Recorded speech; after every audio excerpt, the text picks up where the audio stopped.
Welcome to Movie Oubliette, the film review podcast for movies that most people have mercifully forgotten. I'm Dan. And I'm Conrad, and in each episode, we drag a forsaken film out of the oubliette. Discuss it and judge it to decide whether it should be set free or whether it should be thrown back and consigned to oblivion forever.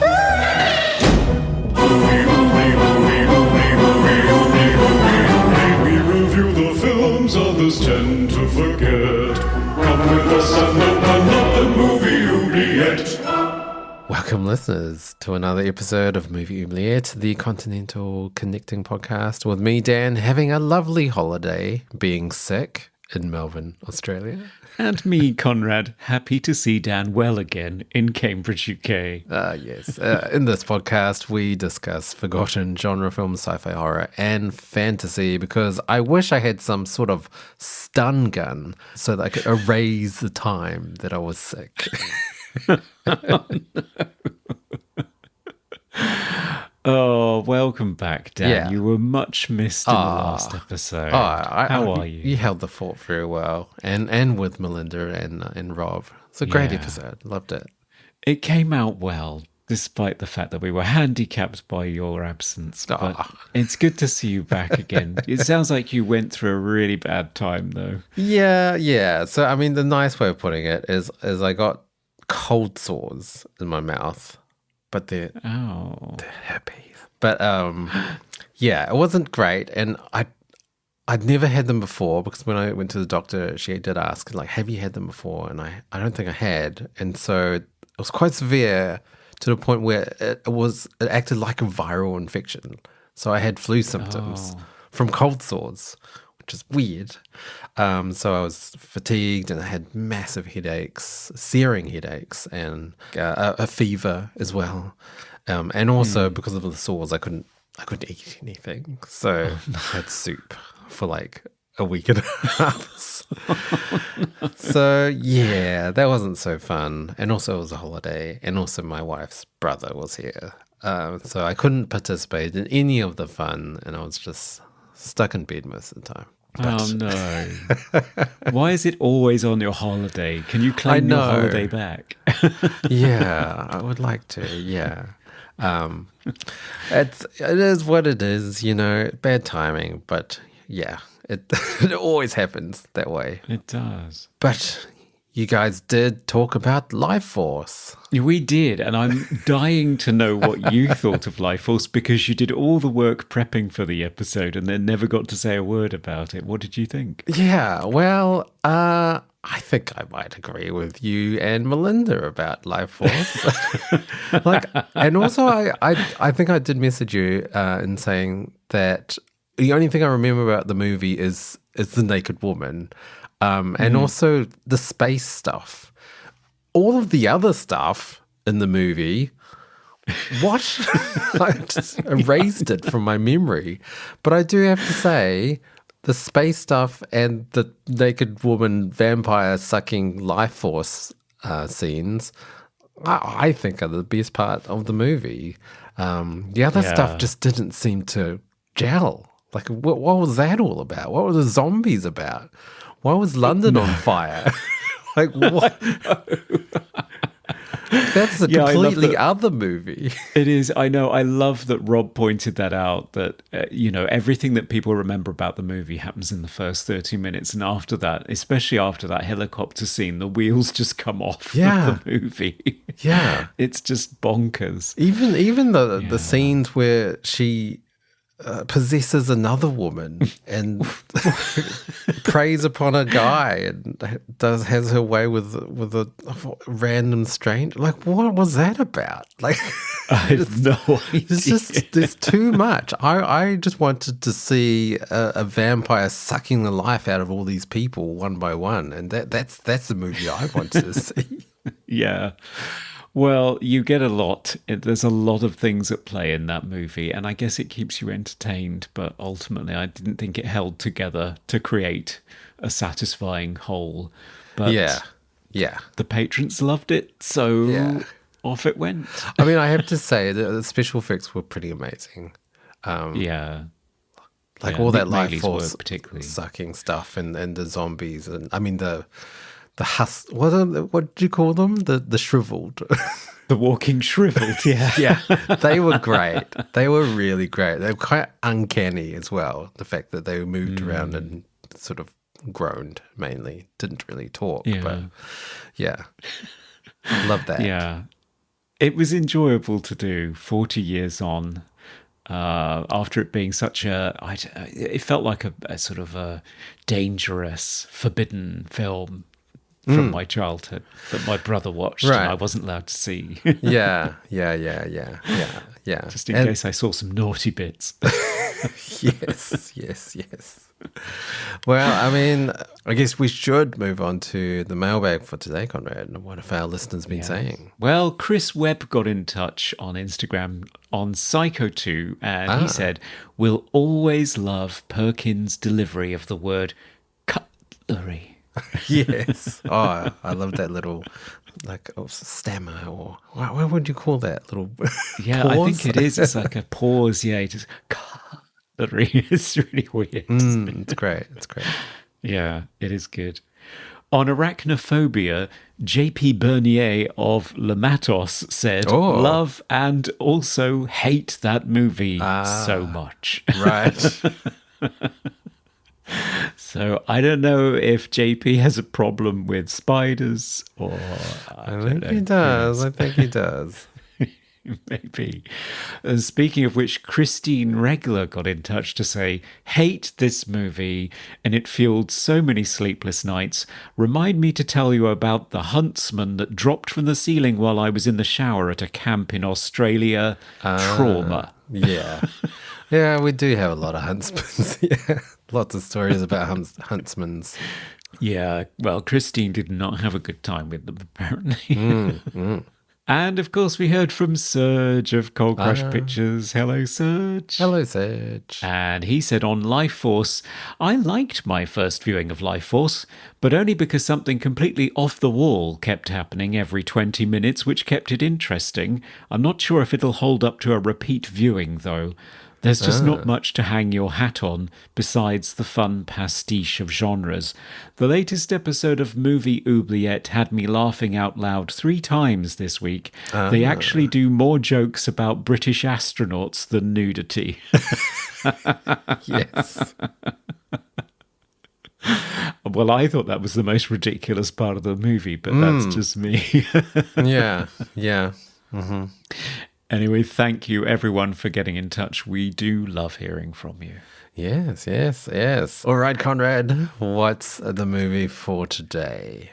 Well, let me just scamper on over to the Oubliette to find out. I appear to be in some sort of futuristic laboratory. Oh, automatic doors and everything. Yeah. Look at all of these screens playing adverts. And strangely, I want all of the things. All of a sudden, I'm thirsty. It feels like I've been in here for ages. I'll just open this fridge. Oh, everything's suddenly frozen over? Wow. Conrad, you've been in there for a while now. I think you need to come back. Yeah, okay. Oh, I found the movie. Coming back now. Oh, you probably think I'm beautiful, but I'm not. Well, it's been like 10 minutes, Conrad. Where have you been? Oh, has it? I thought I was only in there for 30 seconds. What's going on? All right. So what's the movie today? Well, today we have the 1981 American science fiction thriller Looker, which is written and directed by none other than Michael Crichton, starring Albert Finney, James Coburn, Susan Day, Lee Taylor Young, and Dorian Harewood. Ooh, and what happens in this movie? Well, in this movie, an exclusive Beverly Hills plastic surgeon to the rich and powerful, Larry, is perturbed by a recent spate of stunning 20-something models showing up at his clinic with dot matrix printed shopping lists of millimeter adjustments they want him to make to their already perfect faces. He's even more concerned when they all start dying in mysterious circumstances. Fearing for the safety of his latest patient, Cindy, Larry does what any doctor in a Michael Crichton techno thriller would do. He investigates himself. Inevitably, he discovers a conspiracy involving a tech firm so ahead of its time, it's basically Instagram with fewer filters and more assassinations, led by a sinister capitalist sociopath, John Reston. His innovation is scanning models into perfect digital replicas to sell products and possibly political candidates in subliminally brainwashing TV ads, and taking out any of the witnesses with homicidally hypnotic Atari light guns. Will Larry rescue Cindy, a model so dead-eyed she's indistinguishable from her digital double? Will he expose the conspiracy during the tech billionaire's PowerPoint presentation? And will he do it all in time for his afternoon Botox appointment? Find out after the break. Yes, yes. All right.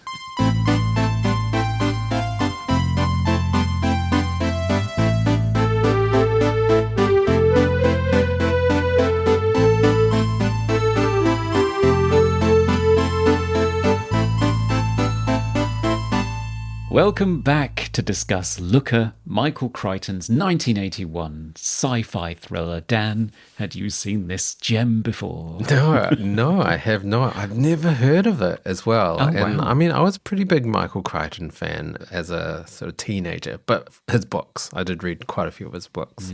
And I didn't realize that he directed movies. I've only ever seen his other directorial effort, which is Coma, which came out in 1978, and Westworld, actually, in 1973.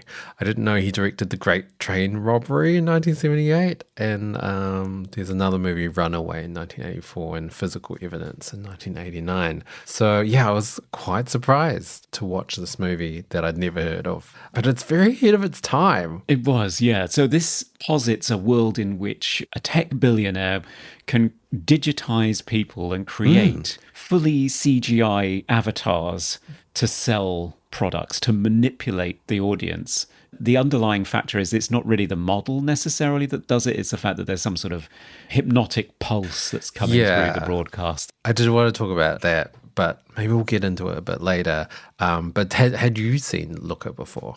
I had, yeah. So I saw it, I think it was on television. It's not one I rented. I think it was on TV. And I think some of it sort of intrigued me. One of the technologies, which is the stun gun that leaves people in a hypnotic trance so they lose time for a period. I think all of that, which drives much of the on-screen physical action of the movie, I found interesting. The central premise of the movie, which is this conspiracy to create artificial images in order to manipulate people, just completely flew over my head as a tween, probably, at the time. So, that didn't interest me at all. Whereas now, I think it's very interesting. Yeah, it's very, very interesting. And this predates just CGI in general, right? Well, it's very early days. So I think this one is credited as having the first ever attempt to show a human being or a digitized representation of human skin. But it's only on the monitor as one of the characters is being scanned. But yeah, this is a year before Tron. Really early days. Yeah, I guess there are two aspects. There's like CGI, which is computer generated images that are still generated by a human, right? You still have to like put in all the coding and all that sort of stuff. But there's also the fact that they go on about scanning it so that they can do pretty much what is available to do now, which is AI generation of a scanned person, so that they could tell it to sell perfume in an ad or OTs, which is what's happening now, which is, I don't know, it's pretty amazing that Michael Crichton came up with this idea back in 1981. Yeah, so he said at the time that what he was interested in was three emerging trends. One was the obsession with achieving physical perfection through plastic surgery, which he felt had really reached an obsessive peak in the late 70s, early 80s. The growth in technology and what it was capable of, particularly around this time, people were very concerned about computers and what impact they were going to have on society. And of course, advertising and the fact that people were spending so much of their time willingly watching television. I think the villain Reston comes out with some statistic about, people are watching it for 5 years of their life, or 3 years of their life is spent watching advertising or something. Yeah, it was like a third of their day watching television or something like that. Yeah, which of course isn't true now, but people are, if you look at your screen time summary, you are staring at screens for a significant proportion of the day. And during that time, you are bombarded with all kinds of advertising. And now, increasingly, it's mostly AI slop, which is really scary, because it means that 40 years on, we've finally gotten to something that Michael Crichton hinted towards, that at the time, nobody would believe. This was critically savaged and ridiculed when it came out. Really? Yeah. Wow.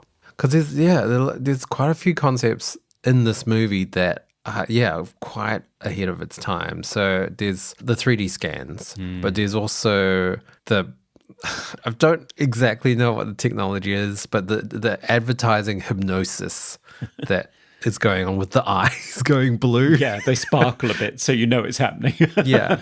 So the people in the ads, suddenly their eyes are like blue hypnosis eyes, and the viewer is just transfixed by the ad and wants to buy the product immediately. Yeah. They don't really explain that technology. It just is just thrust upon us, and we just have to accept it, which is fine. It's a sci-fi movie. Yeah. I quite like the way they do it, though. There's a scene where they're in the lab that I was in moments ago. So you've got Larry, the doctor, the man, is reading from the technical manual explaining how all of this works. And meanwhile, you've got Cindy demonstrating how it works, because she's become fixated on one of the adverts and she's just sort of mouthing, Yes. I want product, Yeah. So it's quite nice. Yeah. I mean, there's also another concept in the movie that's interesting, is the sort of a formula for ads as well. So there's one scene, I was a bit confused by this one scene where it's at the beach and you've got Cindy being in this ad, but she has to hit her mark exactly as the computer has calculated she needs to be. And it's this kind of like secret formula to make ads more convincing, or more making people want to buy the product more. It's also, they talk about framing, where the product should be as well, because they put Larry through some tests where he's looking at the model all the time, but he needs to be looking at the product rather than the model. So there's that idea as well, like this kind of scientific formula for advertising. Yeah, and physical perfection too. So all these models are feeling as though they're forced to go to their plastic surgeon with this computer printout of things where the bridge of their nose is a millimeter too wide, and all this kind of thing. So there's this idea that they have to shape themselves to be this image of perfection, and then in the ads they have to move and stand in exactly the right way in order to achieve the computer calculated perfect version of this advertisement for some reason. Yeah. And it doesn't come together, does it? There's no explanation for either of those two things. I mean, I guess there is, but they explain it by saying this is how ads, I don't know, like this is the formula for ads. But it's also interesting as well, like all these girls wanting to have this perfect measurements of their faces and bodies, but they end up being exactly the same person, really. Yeah. They have the same measurements, which is interesting because a lot of models now are doing that exact same thing. So you have all of these women looking like Kim Kardashian. So there's kind of nothing that is unique about them anymore, because it's just like, oh, it's just the Kim Kardashian look. Yeah. And that's it. And also this constant undermining of your confidence in your own self-image, your body image. You're constantly presented with this sense that you're not perfect. You're not quite right. Even though all of these women are just stunningly beautiful for 1981 standards of physical beauty. Yeah. There's that compelling, I think it's like the opening statement from one of the characters. You probably think I'm very beautiful, but I'm not. Here's a list of all of my faults.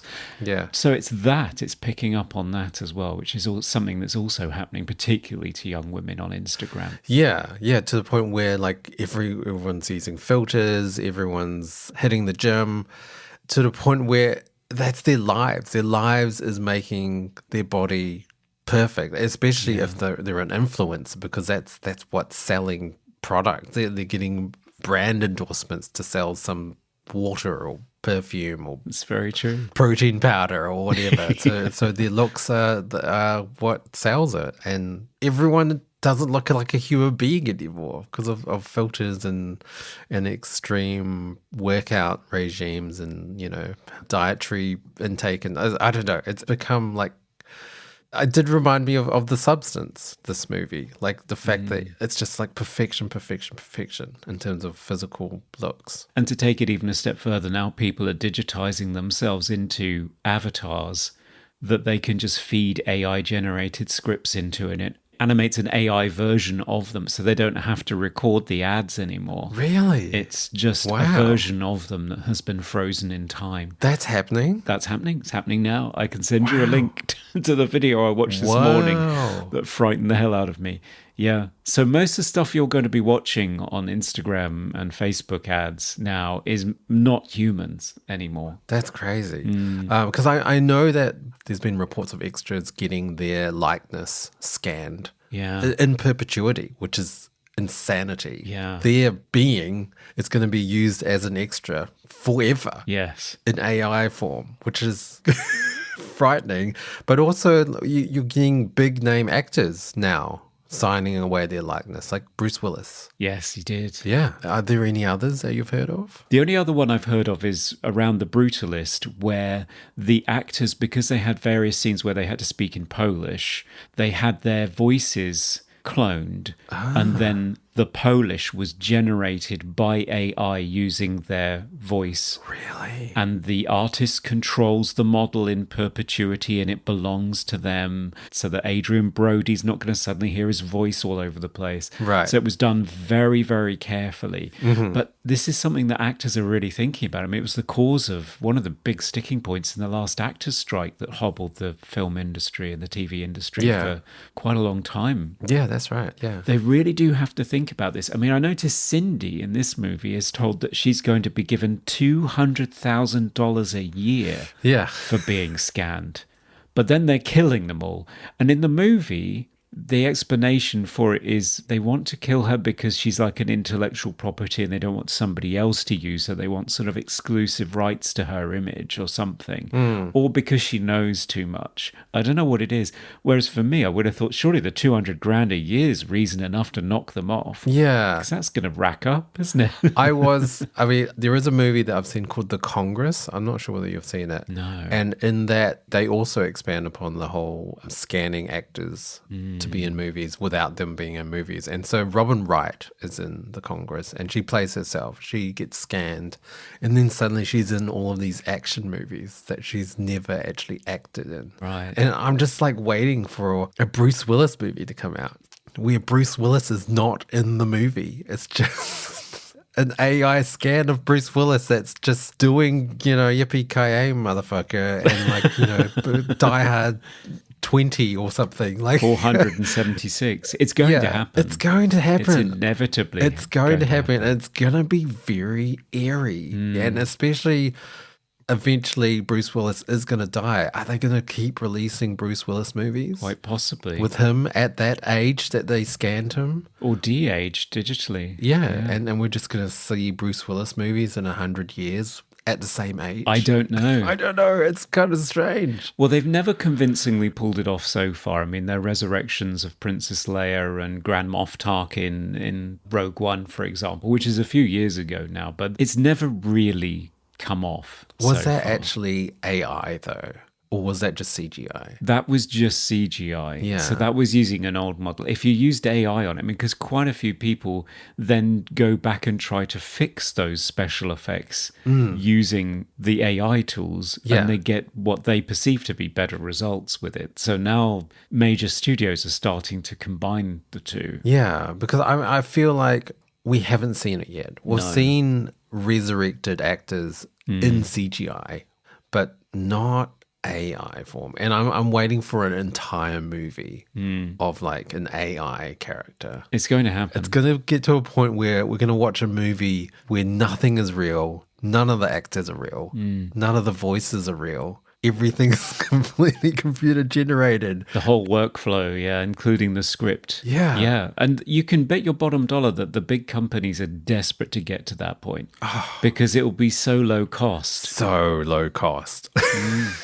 Just feed in a bunch of prompts. Yeah. Spit out some garbage. Exactly. There you go. And to be honest, mainstream movies aren't far from that already anyway, because any of the summer blockbusters I go and see, they're not great. Yeah. I still remain hopeful that there will still be a place for art created by artists. I mean, me too. People will crave the real thing, but we're getting to George Orwell level churn out crap for the proles type of stuff. I think for your average popcorn munching theatre goer, I think some AI generated mush that looks exactly the same as the last 80 movies they've watched is probably fine. Yeah, I know. It's scary.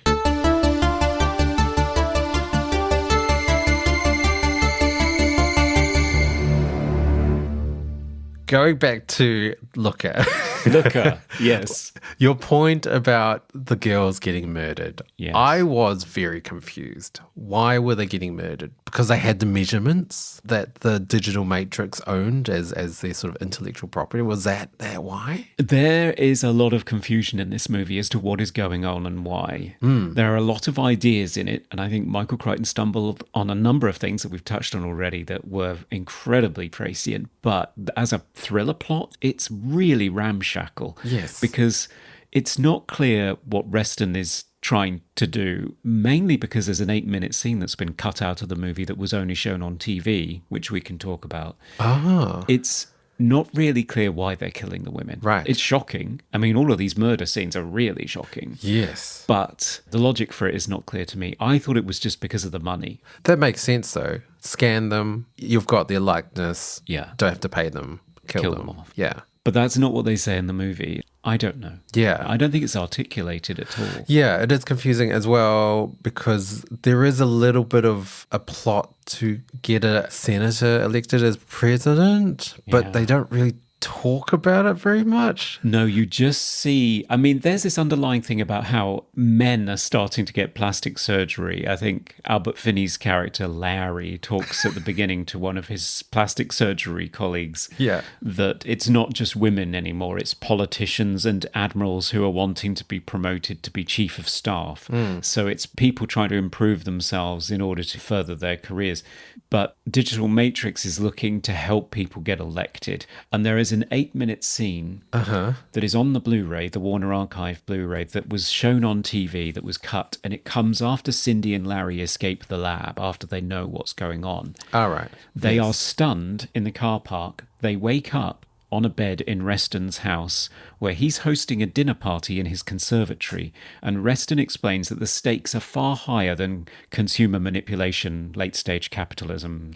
It's about government control and the manipulation of democracy, that with this technology, they can always make sure that their choice of candidate, the tech billionaire's choice of candidate, is elected so that they create an environment that is ideal for them to succeed. Wow. During this dinner party in the conservatory, their candidate is talking about, there's too much regulation and there's too much taxation of corporations and it's inhibiting all of our goals. And that's what it is. It's about tech billionaires manipulating the world in order to enrich themselves and free them up to exploit people, which is what's happening now as well. Why was that cut out?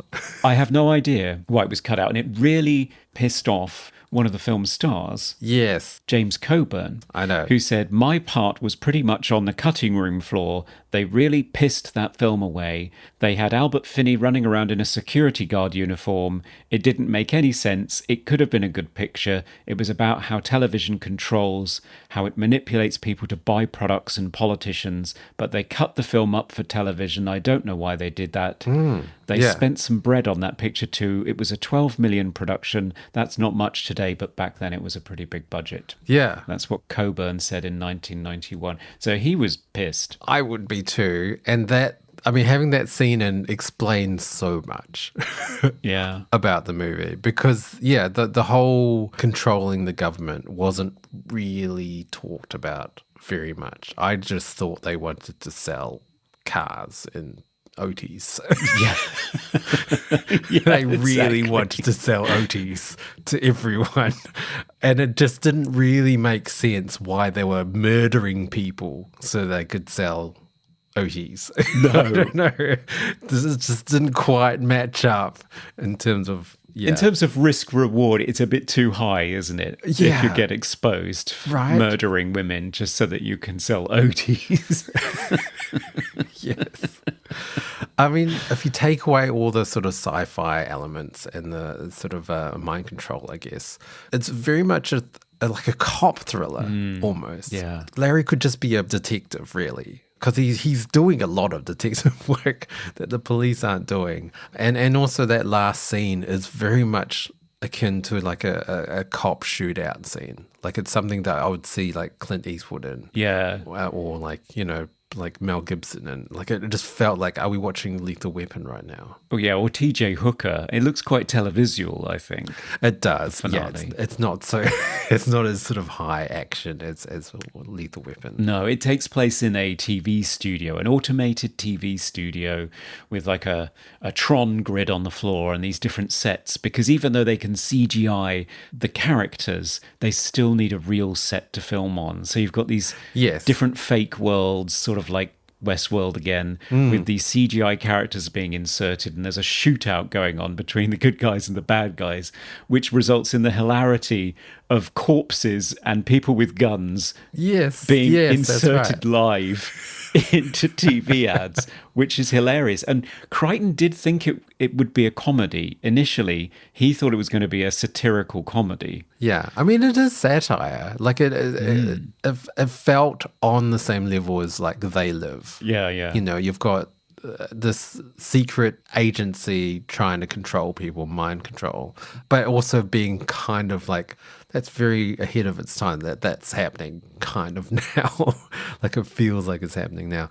So there are elements of comedy because it's just like almost like that's so ridiculous that can't be real to that point. And my favorite part of the movie is, I don't know what you call it, the looker gun, the light gun, this stun gun that is used. It emits this bright white light flash and they stun the victim. And I guess they just black out. They can't move. They're just still. Yeah. While the person does whatever they want, which was confusing when you found that out, because how did the girls fall off the balconies?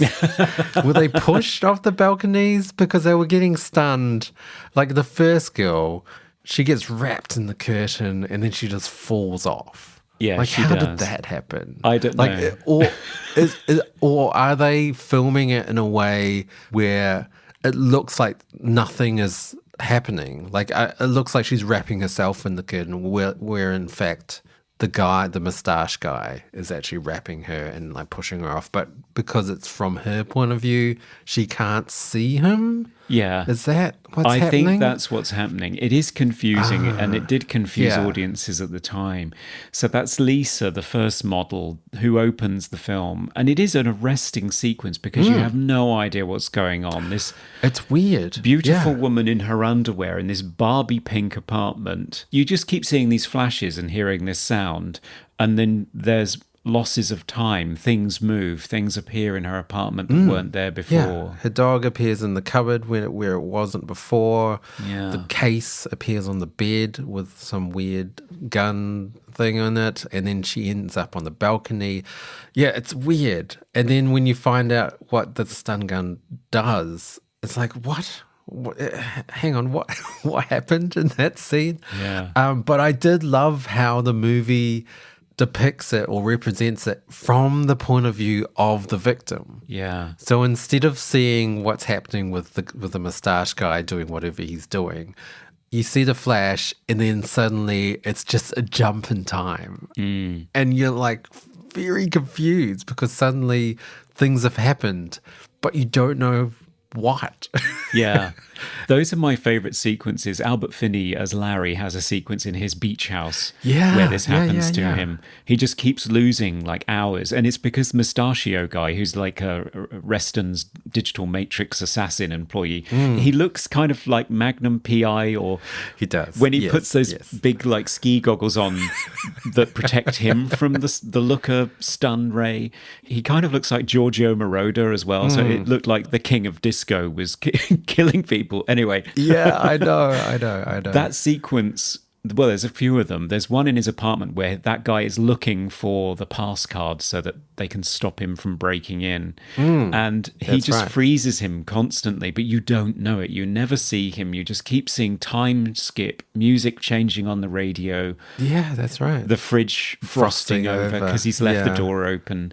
Yeah, and it's great to watch the confusion. And then you get the culmination of that, which is the fight in the lab. That's just really visually striking and disturbing, where he's trying to do battle because he knows what's happening to him, but he's got to try and figure out how to fight back against this person that keeps freezing him and punching him in the guts. Yes. I do have quite a few questions about the stun gun, though, because to avoid it, all you have to do is cover your eyes. Yeah. Which is, seems like quite, I mean, it comes across on screen as quite ridiculous. So you've got a car chase scene where everyone's covering their eyes but trying to drive at the same time. It's insane. But or to avoid it, you have to wear the cool as disco glasses. Yeah, of course. Which look ridiculous.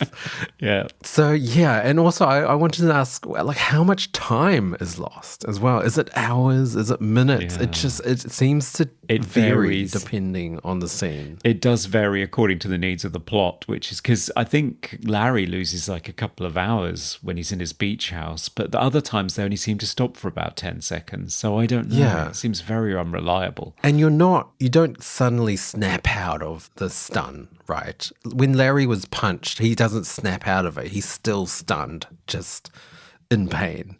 I think he does snap out of it. Yeah, or does he snap out of it? Yeah, because he kicks Giorgio Moroder in the balls at one point, and he wakes up when he does that because he stuns him, and then he kicks him in the balls. Yeah. So I think you do wake up if you're in pain, maybe. Okay. There's also another aspect of the stun gun. It doesn't work with smoke.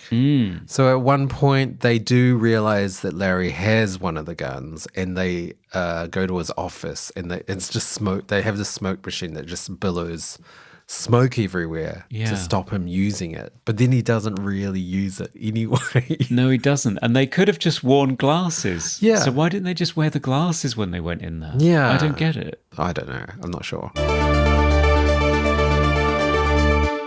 A lot of things get lost. So you mentioned that this is like a detective drama, and it's an investigative piece and a conspiracy, like all of these post-Watergate, late 70s, early 80s movies. We've talked about this many times before. Sure. There is a black police lieutenant played by Dorian Harewood, very charismatic guy, turns up right at the beginning investigating all these models dying. All of them came to the same doctor, so he's a prime suspect. And he just vanishes for the entire movie. I know. He doesn't do much detective work at all. No. And also, they do find items from Larry at crime scenes. Yeah. But they never really talk to him about it. They don't arrest him or anything. You feel as though this is going to be the external source of pressure, is that it's going to continuously look like it's him and he's crazy. Yeah. But that whole thread's just gone. They just don't pick that up at all. No. It's really peculiar. It's I think weird. he shows up at the end, but other than that, so that gets completely lost along with the sort of explanation for the conspiracy. There are a lot of times as well when you're used to the classic Hollywood structure of the ending of one scene will tell you what is happening in the next scene. Like a character will say, we need to go and see such and such, and then you'll cut, and they'll either be driving there or they'll be there. Sometimes, like the car chase scene, it just comes out of nowhere. It does. He's just driving and then they're shooting at each other with the Looker gun. Yeah. Why? Where is he going? What's he trying to do? Yeah. What's Larry's motivation? I have no idea what's happening. I do or feel why. like there's like a big chunk maybe in the middle that they just like cut out. I think and you're so there's no connective tissue because, yeah, you're right. You go from one day and then the next day he's just driving and being pursued. And it's like, where did they come from? I know, it's utterly confusing. So I think in terms of plot, from a man who is renowned for being such a fantastic writer and such an effective writer of thrillers, techno thrillers particularly, Yes. we did Andromeda Strain for episode 80, so we know what he's capable of. This is really ramshackle. It's not good. Yeah, and he did write it for screen, right? It's not from any of his novels or anything. This is for this movie. Yeah, just like Westworld, it's an original script that he's written. Yeah, I mean, I have to say, I'm not a big fan of his directed movies, and I haven't seen many of them. This is only the third one, but I don't know whether he's a great director. He's a great writer. I mean, Jurassic Park and Twister and numerous other movies which have been adapted to film are great, but I'm not sure whether he's a great director, in my opinion. I think you're probably right. I mean, Westworld is quite striking, and so is Coma, but I think it's because of the ideas that he had that resulted in sort of stunning images. Like Coma, I always remember the scene when Geneviève Bujold finally finds where all these patients are going and they're all strung up in this room, and all you can hear is the breathing. I mean, it's disturbing and It is. amazing to look at. But yeah, I think you're right. I think as a writer-director of films from scratch, maybe not his forte. Yeah, I mean, I personally don't think Westworld or Coma are great films. Okay. I think they're really interesting premises, but as films, I don't think they really work. I'm not sure, but that's just my opinion. I did find in Looker as well, the final scene, although I loved the whole sort of AI generation into the scene where what the people were watching downstairs on TV and having the corpses and people wandering around these sets while in an Otis ad, that was really great. And also the moving sets was really interesting. But the Looker gun was not used. I mean, it was used once, I think. And come on, it's the best part of the movie. Yeah. Use it. Yeah. And it was just deeply disappointing where most of it was just sneaking around and people getting shot by accident. Yeah. Like, I want the Looker gun to be used. What's going on? I know. It's such a fabulous part of your movie, and to not use it, it's just, it's a major missed opportunity. It is. But maybe they thought they'd played it out at that point, and he was so focused on the satire of inserting corpses on the in the breakfast nook that's what they went for. So it's more violent. It's brains being blown out, which is quite shocking for the end of the movie. Yeah, because you could have had a really interesting shootout scene with like people getting stunned left, right, and center, or having to like, I don't know, it could have been used in really interesting ways, like using mirrors, or like maybe smoke was used at one point or something to avoid it, or I don't know. There's so much they could have done with that piece of technology. Yeah, in that last scene, I agree. I think the finale is a bit of a letdown, and yeah, then the hero just walks away arm in arm. Yeah, with Cindy. Yeah, I always like to see the ages, the age differences. So Albert Finney was 44, 45, and Susan Day was 28, 29. So it's quite an age difference. Yeah. It's not like uncomfortable. Like she's not like 18 or anything. Yeah, but still. Yeah, there's still a significant age gap. In our previous episode, it did make me pause for thought when Melinda said, yeah, it's a great movie if you want to see a teenager naked. And I thought, actually, that's really not great. I know, yeah. She's 18. She's 18. And I think she only just turned 18 when they started filming as well. Yeah. So she is barely legal. I know. Oh, I don't know. It's terrible. It's not great. Yeah, at least Susan Day, who is naked for a portion of the movie, although it's tastefully shot. It is. Yeah. Apparently it took 3 days. Yeah, did it need to take 3 days? Probably not. I mean, she gets lowered and spins around a little bit, and that's about it. I don't know if it needed to take 3 days. I think it would have been a bit of a shock to people to see Susan Day naked because she was from the Partridge Family, which was like a much beloved family sitcom. Not something I've ever seen and not something I'm familiar with in terms of its cultural impact. I've seen... I know it was beloved. Yeah, I've seen some of it. It's not... It's too wholesome. Right. For me. I didn't... That type of TV was not. I didn't like the Brady Bunch. I thought that was too wholesome. Right. Like there was a lot of 70s, some 80s, like American commercial TV that was, I don't know. I don't know why people like it. It's just too wholesome. But yes, she is from Partridge Family. It's like if you had, one of the Brady Bunch girls just getting topless. Yeah. It's a bit of a shocker. But she has nothing to do in the movie. She basically is a model who just gets to be concerned and then a damsel at the end. And then lots of exposition happens around her while she asks questions. But she's not really an active participant in what's going on. No. It's Larry saving the day. It is, yeah. What do you think of Albert Finney as a leading man? I mean, in a techno thriller. I don't think I haven't really seen him in much, to be honest. Like, basically, I've seen him in Wolfen. Yeah, was the movie that I've really seen him most. I mean, I think he's in Big Fish and Skyfall, but I don't remember him. But I don't know. He's fine. He's not very charismatic, to be honest. No, he's no Tom Cruise, but he does come across as a plastic surgeon. Yeah, like that's convincing to me. Yeah, he's believable, whereas some buffed up 20-year-old would probably not be terribly convincing as a plastic surgeon in Beverly Hills. So that's good. Yeah, I mostly remember him from Erin Brockovich, which he was very good in that. Right. I thought. Yes. I don't know. He was fine. For me, it felt like, this is the type of casting that used to happen. Like, I feel like pre-80s, or I mean, this is 81, so it's barely 80s. Pre-80s, the leading men were always older than they really should be. Yeah. That was just normal. And they were always with some 20-something. Yeah, exactly.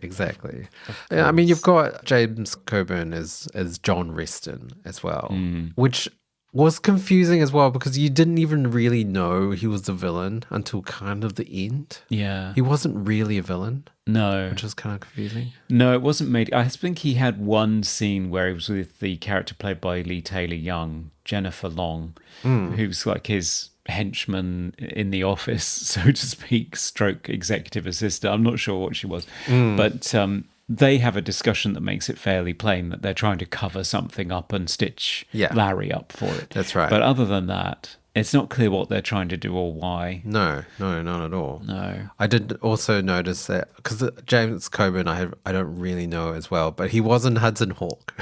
That we did. Yes. And I think he was a villain in that, or one of the villains. There were many villains. Yeah. But we did that as a Minnesota Patreon bonus. Yeah. Check that out. Yeah.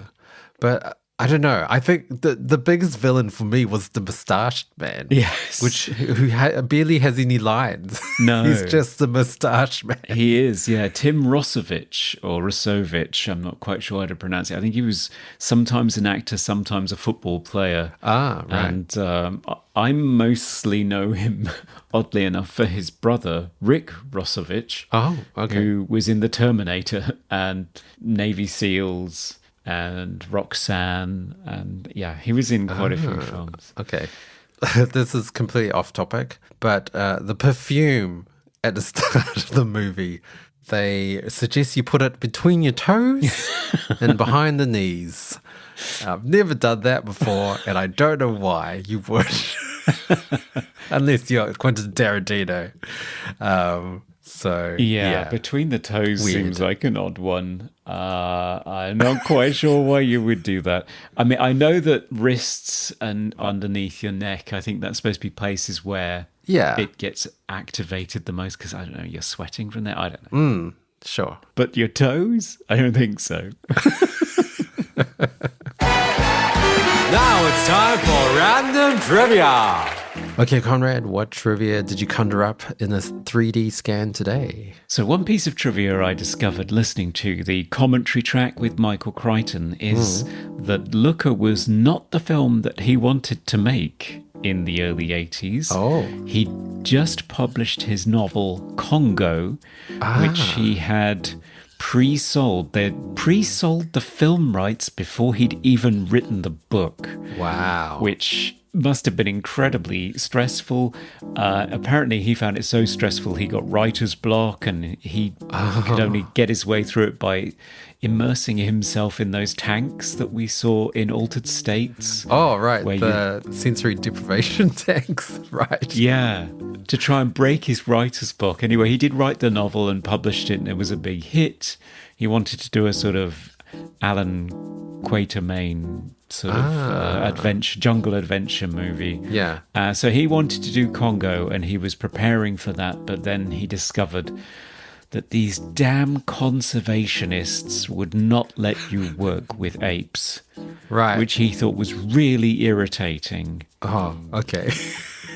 Yeah. But Congo did get made in the 90s, right? It did, yes, by Frank Marshall, who just directed Arachnophobia, which we just covered. Right, yeah. In 1995, starring Laura Linney, Dylan Walsh, Ernie Hudson, and Joe Don Baker and Tim Curry.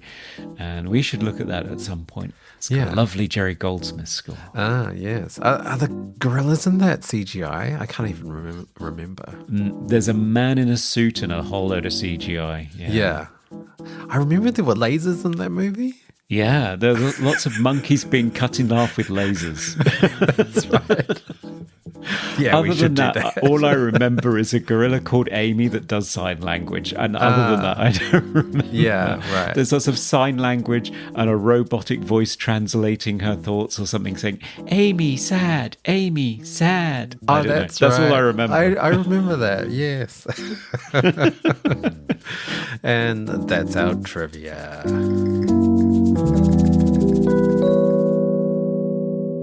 So Looker, it's got a few meanings, like a person being described as a looker, as an attractive person. But Looker is the technology for the gun or the hypnotizing ads. Yeah, it's one of the two. Right, yeah. And it is a initialization. It's a light ocular oriented kinetic emotive response. Yeah. Which sounds like a bit of a stretch.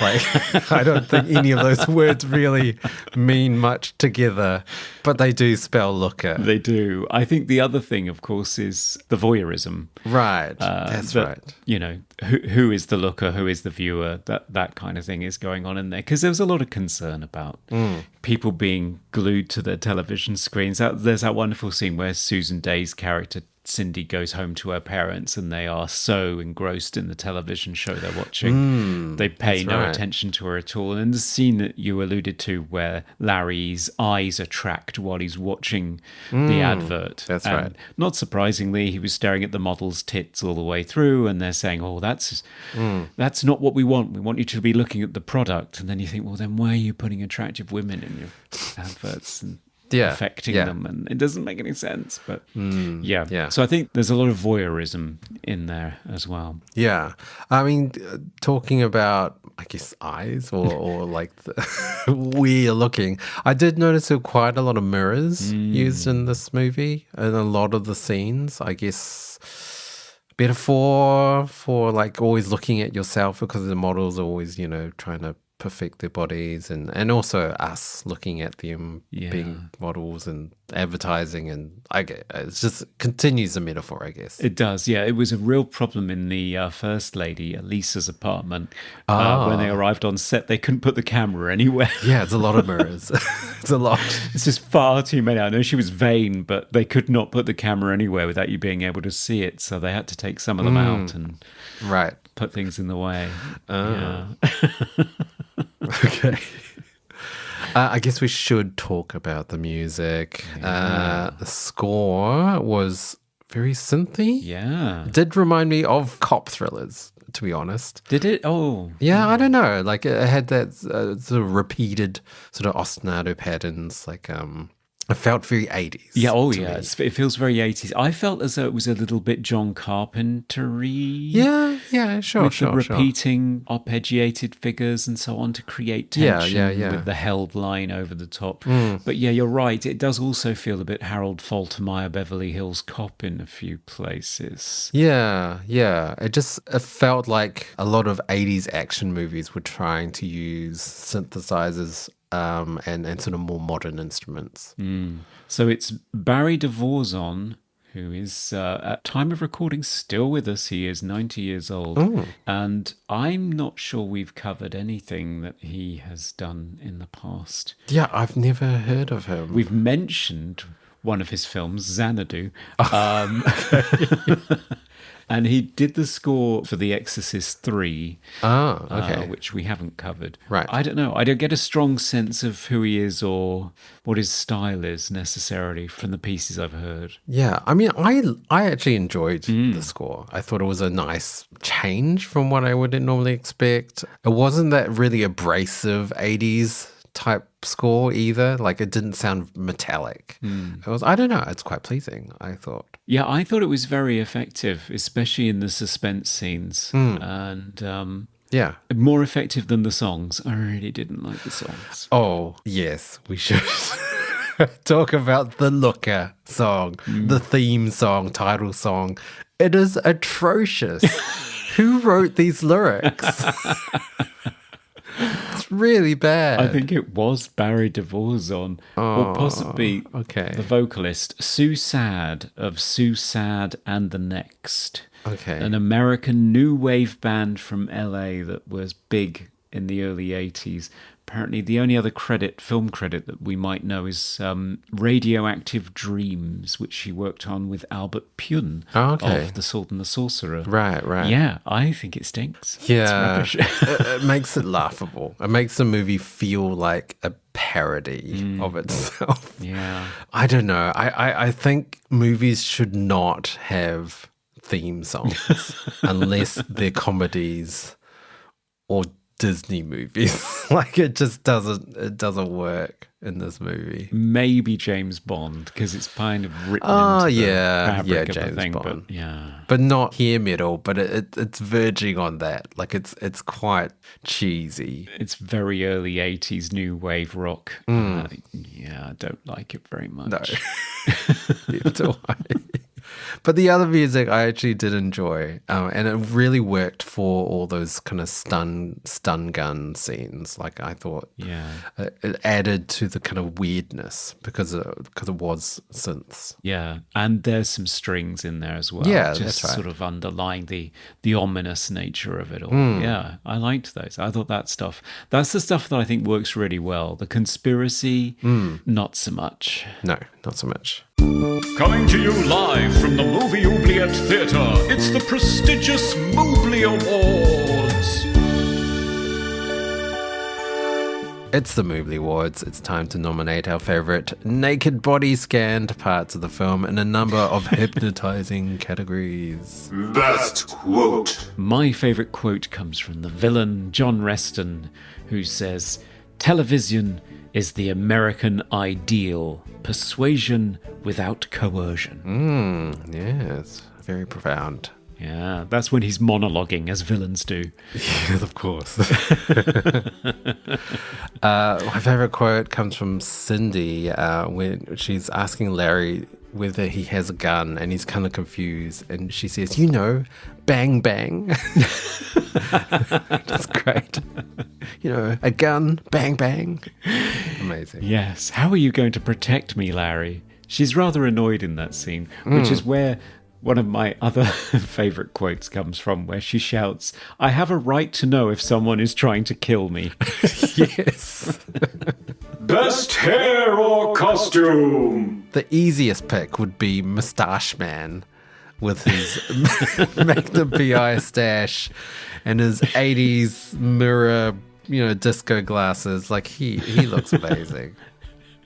He does, yeah. He's probably the most snazzy assassin I've ever seen. Yeah. It's great. Yeah, I like it. I think chutzpah for costume should go to Lisa, the model who opens the film, who has the habit of answering the door to, presumably she's expecting a date or something, in a black bra, black panties, and stilettos. And that's it. I know. She has like a silk dressing gown at one point. But, I mean, why the high heels? Like, why are you walking around your own apartment in high heels? It's ridiculous.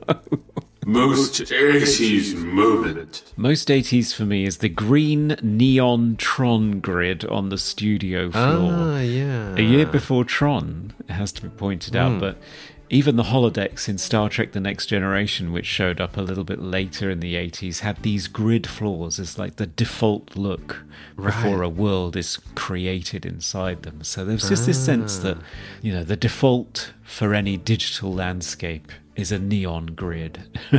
Yeah. Most 80s for me, I would have to say like supermodels in advertising.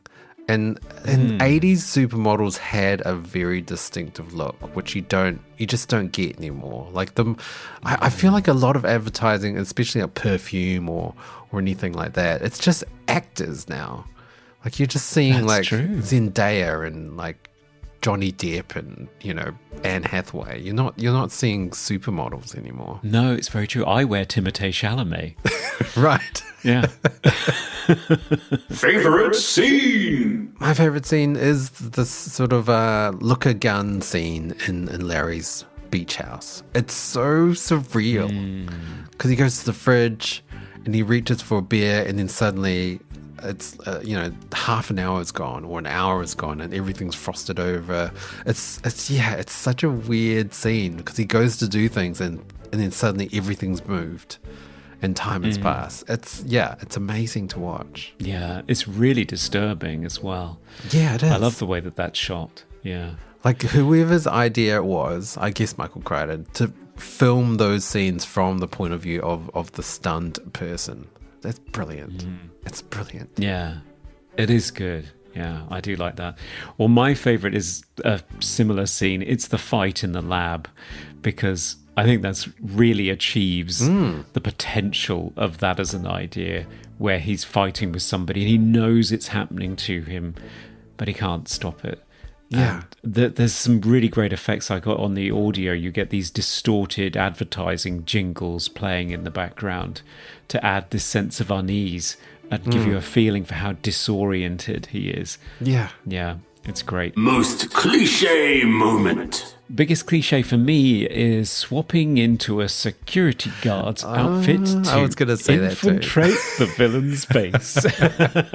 It's such an action cliche, though, isn't it? Like it's is, so yeah. like a cop thriller. You would see, this happened in a cop thriller. You need to sneak into some event. You just bash a guy on the head and swap his uniform, and and it always fits.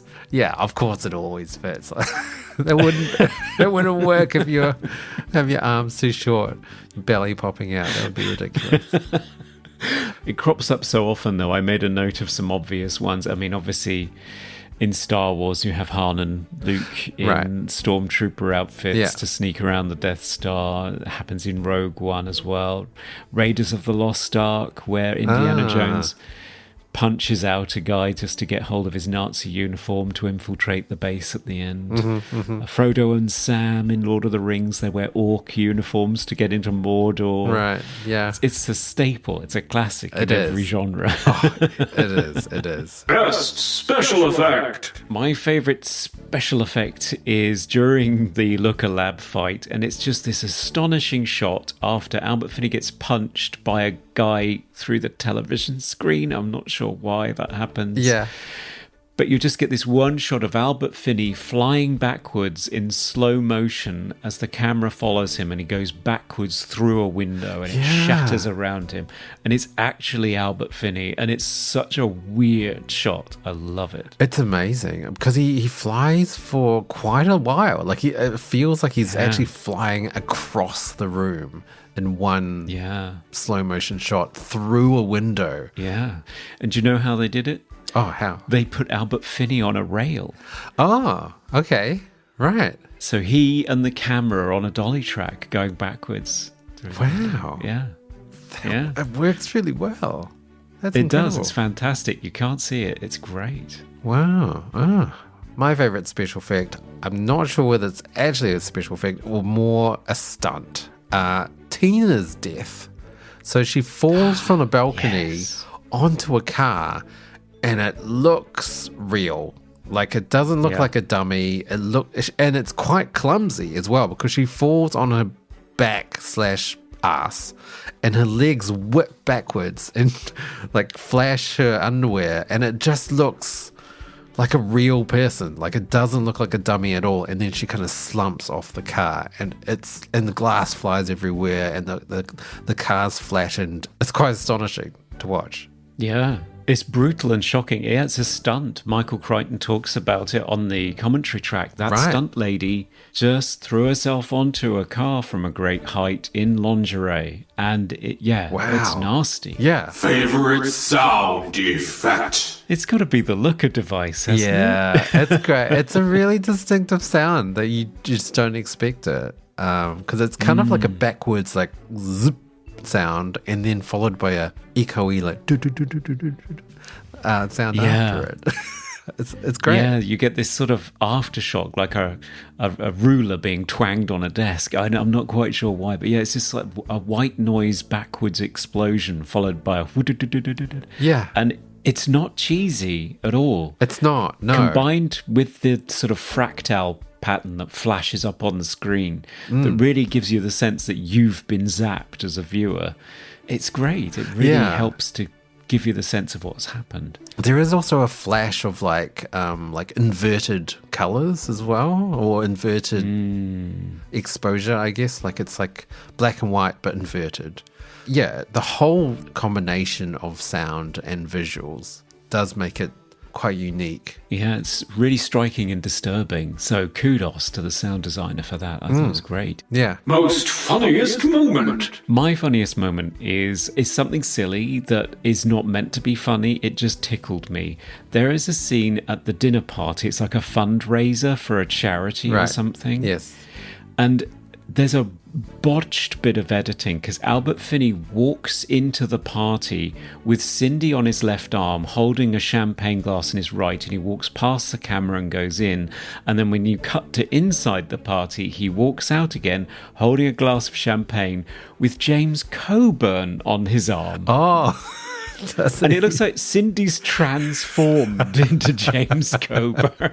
oh no. I had fits and rewound it because I thought I'd had like a looker blackout moment. Right. But no, there's just this really weird bit of continuity where Cindy turns into John Reston and I have no idea why. Okay. Wow. I have to watch that scene again. Yeah. The funniest moment for me was the car chase scene. I mean, it's ridiculous that they're driving with their hands covering their faces, trying not to look at the guns. But eventually, Larry's looking through the rear view mirror, and the guys behind him shoot the gun, and then just suddenly he's in the middle of a water fountain.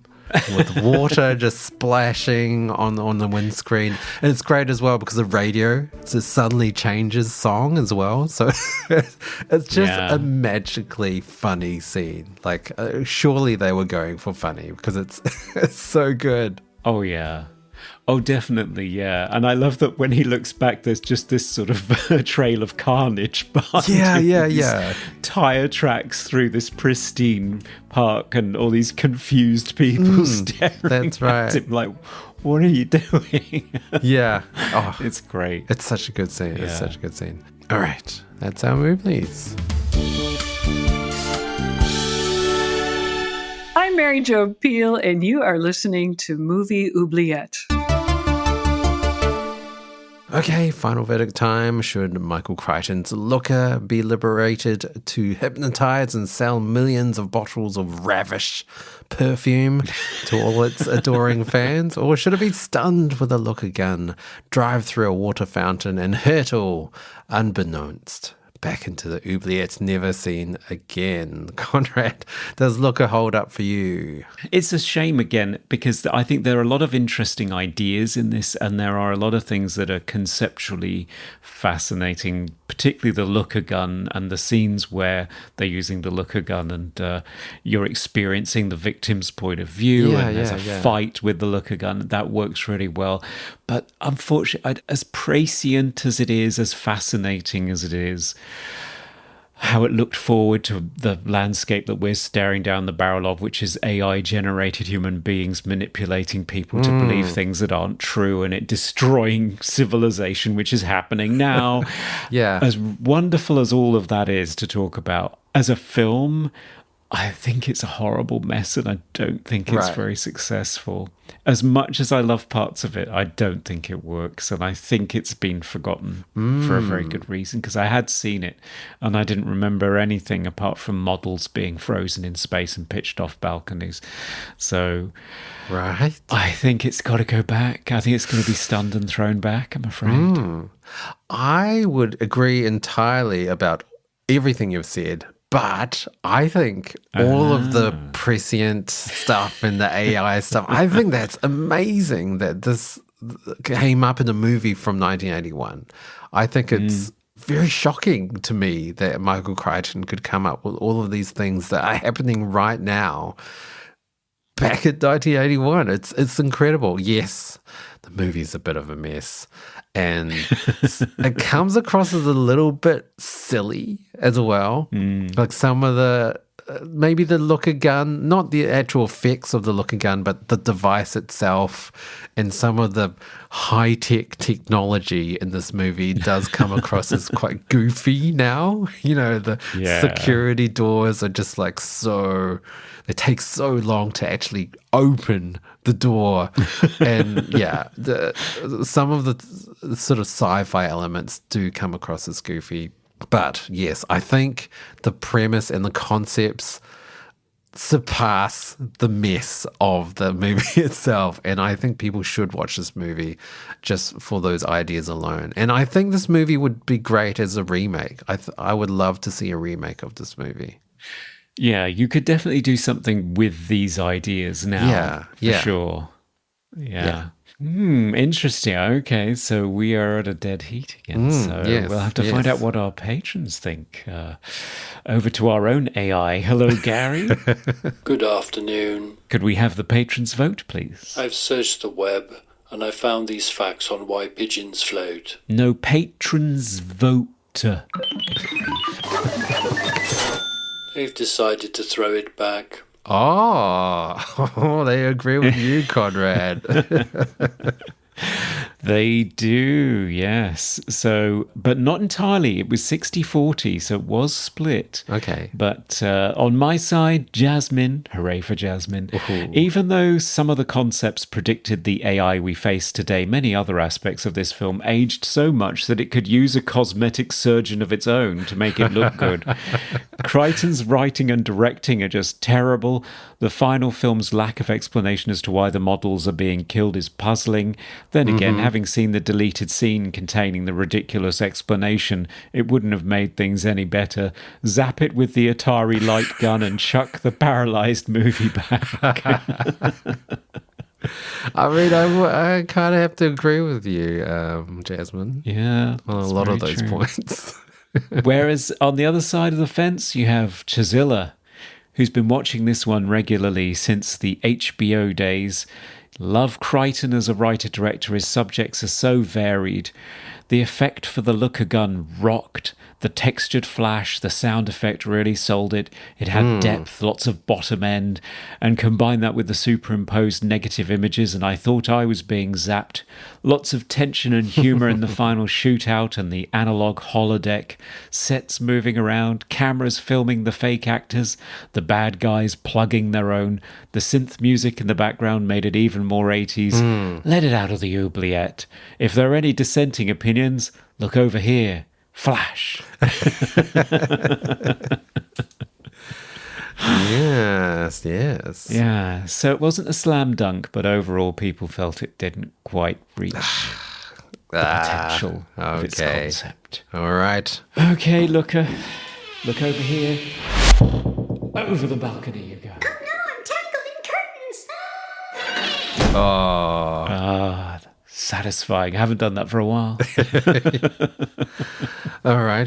What's up next on Movie Oubliette? What's in the next episode? Well, we thought we'd switch over to horror for our next episode because we've had a lot of sci-fi lately, and switch decades too. So we'll be looking at the 2012 Canadian-French mystery horror film, The Tall Man.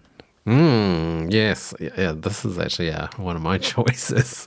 I have seen this movie. I know it's a flawed movie, but I think it's going to be interesting to talk about. Yeah, so budget of 18 million, box office of 5. Yes. Yikes. Yeah. It did not do well. It did not do well. I have not seen it. Jessica Biel. I shall look forward to it. Yes. So, listeners, if you want to look forward to our future episodes, you can follow us on Movie Oubliette everywhere, or you can email us at movie.oubliette@gmail.com. And if you want to support the show, why not tell a friend or head on over to Patreon and support us monetarily. And in reward, you will get extra bonus features, extra content, and voting rights too. Yes, exactly. And we have merchandise on Redbubble and a YouTube channel. And if you haven't already, give us a rating and review to spread the word of Movie Oubliette. Indeed. Okay. It's great to be back, Conrad. Can't wait for the next episode. Yeah, it was weird without you. All right, listeners, until then, goodbye. Goodbye. We review the films others tend to forget. Come with us and open up the Movie Oubliette. Vivaldi on a Friday?